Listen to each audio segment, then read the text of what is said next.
Welcome back to the Ryoko Show. I'm so excited to share something truly special with you today. I had an incredible opportunity to attend the 69th Commission on the Status of Women, CSW 69, at the United Nations as a translator for Japanese delegation. This experience was eye-opening, inspiring, and deeply moving. Today, I want to share some powerful takeaway from the event, how conversations can create real change, and unforgettable discussion I had with the Ukraine delegation leader about world peace, and how this experience reignited a child dream of mine. And also, I want to share something heartwarming, a charity event where Japanese and Ukraine delegations came together to make a difference for the children in need in Ukraine. So let's dive in. One of the biggest takeaways from attending CSW 69 was the power of discussion. Women leaders from around the world gathered to talk about gender equality, world peace, and creating a better future. But what stood out to me the most was how they approached these conversations. It wasn't about debating or proving a point. It was about listening, sharing, and understanding different perspectives. And it made me think, how often do we truly listen when we talk to others? How often do we go into a conversation with curiosity instead of the need to be right? At CSW 69, I saw firsthand that having real open conversation is a powerful way to create change. And then I had a conversation that completely changed my perspective on peace. I had the privilege of speaking with the Ukrainian delegation leader, and what she told us was really incredible. Some of them asked her a question: when we are discussing peace and when we encounter with people who have different perspective, how can we create peace between Russia and Ukraine? And she said, if you want to create peace in the world, we must first love the person in front of us. Before we even start a conversation, we say, I love you, and then we talk about difficult topics. Because she says that when you love somebody deeply, you are not able to harm the other people. So she said, loving the person in front of you is really important. And can you imagine what the world would look like if we lived this way? So many of us think of peace as something governments, politicians, or organizations need to work on. But peace starts within us. Even in our own homes, among family members, we don't always agree. But instead of arguing, what if we came from a place of love? Instead of reacting with frustration, what if we first acknowledge the humanity in the person in front of us? This conversation made me realize that one of the most powerful things we can do as an individual is to end inner critic, release frustration, and cultivate love within ourselves. Because when we do that, we naturally bring more peace into the world. And as we know, we are deeply connected in the subconscious world. One of the most touching moments of CSW 69 was seeing people from different cultures come together for a shared cause. The Japanese and Ukraine delegations worked together to raise $800 at a charity event.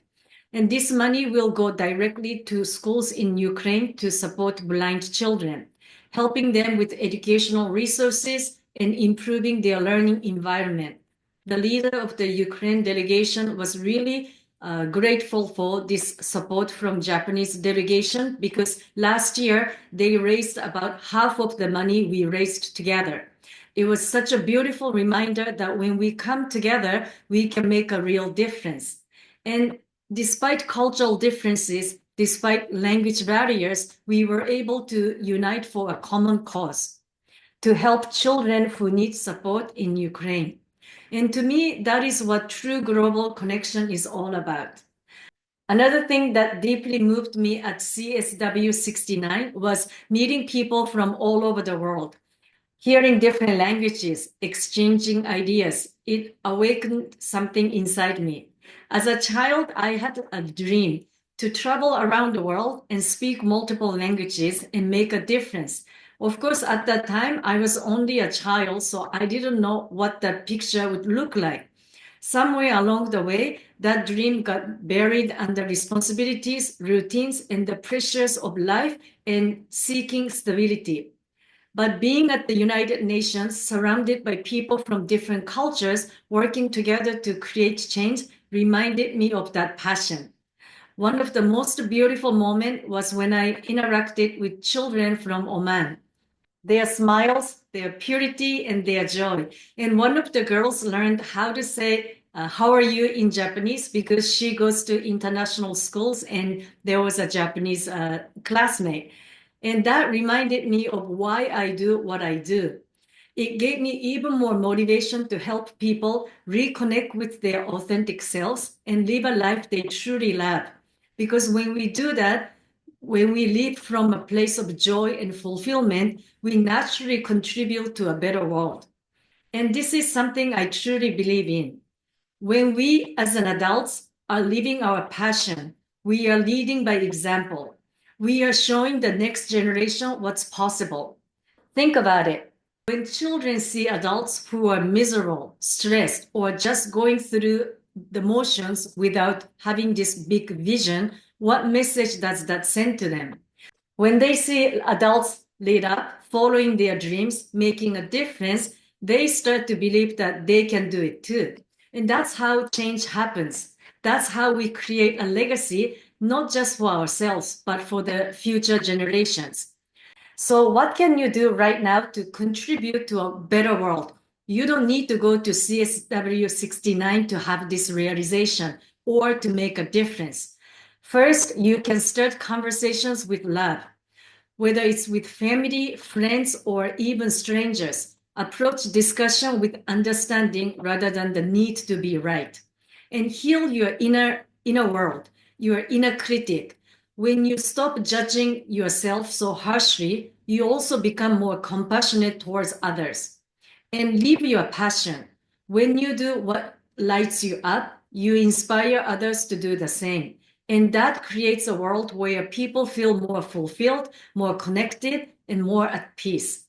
CSW 69 was more than just an event. It was a reminder that every conversation matters. And it reminded me that change starts within us.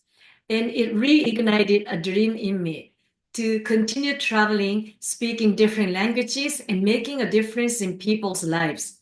And I want to leave you with this. Live a life that you are meant to live. Live a life that you love. Because when we do, we don't just change our own lives, we change the world. When you hear change the world sounds so big and sometimes so distant, but each of us has a responsibility to create a peace in our inner world.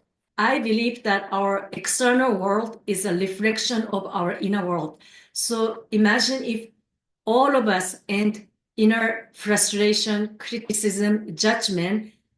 This way we can contribute to a world where we have more peace and kindness.